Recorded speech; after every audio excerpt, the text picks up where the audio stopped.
বাজারে চালের দাম ফের বাড়তে আলু পেঁয়াজের স্বস্তি ফেরেনি, সবজির দামও চড়া। বেড়েছে মুরগি, ডিম ও মাছের দামও। সব মিলিয়ে নিত্যপণ্যের দরদাম এখনও রয়ে গেছে ঊর্ধ্বমুখী।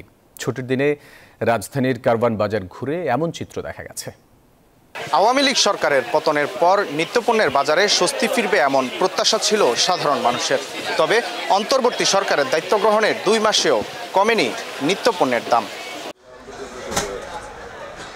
বরং এখনও বাড়তি দামে বিক্রি হচ্ছে চাল। মিনিকেট 75 আর সবচেয়ে বেশি চাহিদার BR28 বিক্রি হচ্ছে 60 টাকা কেজি। আগের মতোই পেঁয়াজ 110 আর আলু বিক্রি হচ্ছে 55 থেকে 60 টাকায়। 28 চাল হালকা অন্য বছর 50-52 এরকম আসলে, এবার 60 টাকা, আমার 58 টাকা কিনাই পড়ে। এই সপ্তাহে আলুর দাম অনেক বেশি।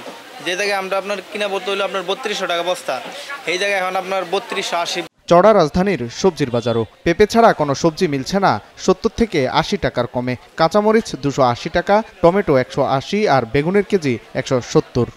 মানুষের ক্রয় সীমা, খাওয়ার কোনো উপায় নেই। মানুষ শাক সবজিতে ভাত, 4টে ভাত একক তো খাইতে পারে না। সাধারণ মানুষ, কিন্তু বড় লোক, তাকে তো টাকা আছে, হাজার কোটি টাকা আছে, তাকে কোনো সমস্যা নেই। সাধারণ মানুষের বাঁচা খুবই কষ্টকর হচ্ছে এখন। ক্যামেরা ততক্ষণ সবকিছু ঠিক থাকে, ক্যামেরার বাইরে হবে, ক্যামেরা সবকিছু বাইরে যাবে।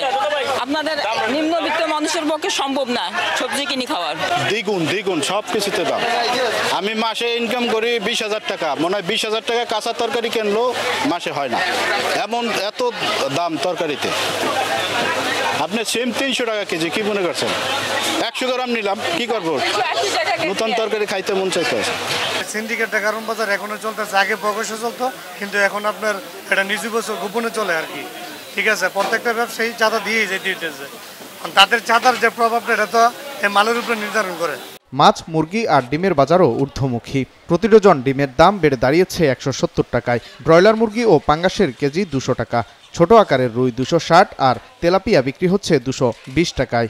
রুই নিছি আর আমরা চিংড়ি নিছি, দাম বেশি 1800, ট্যাংরা হচ্ছে 1100, অনেক বেশি। সোনালিটা নিলাম 300 করে আর ব্রয়লারটা 200। এর কমে হচ্ছে না, সব জায়গাতেই আর কি একটা সিন্ডিকেটের মতো চলে, সেম প্রাইস, ওনারা কমে আর কি ছাড়ছে না। ডিমের দাম অনেক বেশি, কাস্টমারের কাছে অনেক, আমাদের অনেক মানে কফিয়ার দেওয়া ডিম বিক্রি করা লাগে আর কি। খালি ডিম 60 টাকা, একটা ডিম 15 টাকা হয়ে গেছিলো, আগে আসিল 10 টাকা 12 টাকা, এখন একটা ডিম 15 টাকা বেচলে 30 টাকার 13 টাকা 20-30 পয়সা আমাদেরই কিনা। 15 টাকা বিক্রি করা লাগে, কাস্টমার অনেক কাপজাপ করে আর কি মনে হয়। গেল কয়েক সপ্তাহে চালসহ বেড়েছে বেশ কিছু পণ্যের দাম। এমন অবস্থায় বাজার মনিটরিং জোরদারের দাবি ক্রেতা বিক্রেতাদের। ওয়ালেদ সাকিব, নিউজ 24, ঢাকা।